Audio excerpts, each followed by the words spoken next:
Terre Haute North and South high schools were built back in 1971. Computers were not common. Chromebooks had not been invented, and other forms of technology used today in teaching simply did not exist. Yeah, and the Vigo County School Corporation is looking at the best way to use its buildings to keep up with the times in order to provide a high-quality education.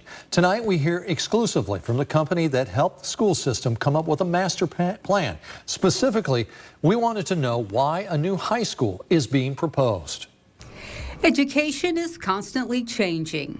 Think about what you experienced in kindergarten and think about what kindergarten students are being asked to do today. Teaching and learning looks different. Chris Kingery works for Gibraltar Design. We asked him about how decisions were made in the master plan for Vigo County schools, especially why a new high school is needed. He says right now neither Terre Haute North or South high schools are near full capacity, and that makes them expensive to operate. And then there's the age of the more than 50-year-old buildings. If you travel around the state, you see what programming is offered at high schools. There's going to be some limitations at North and South. He says if the schools are kept as high schools, lengthy renovations would have to take place while students attended classes. It would likely be a child that's starting at the high school would live in construction their entire high school experience. And I don't think we think that's best for students.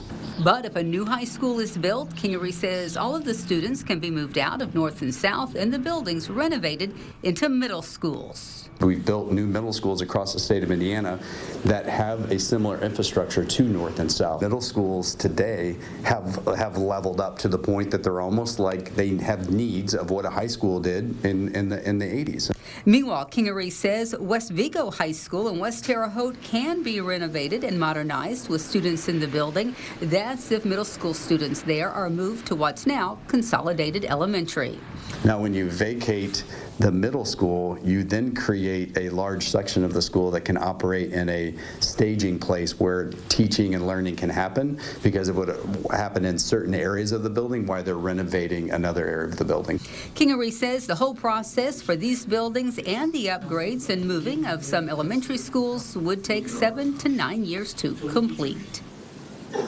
Now, when it comes to paying for a new school and upgrades to other buildings, Superintendent Chris Hemsel says they will continue to use the bond services they do right now to cover the needs. And a new state law allows counties to help pay for things like schools if they wish.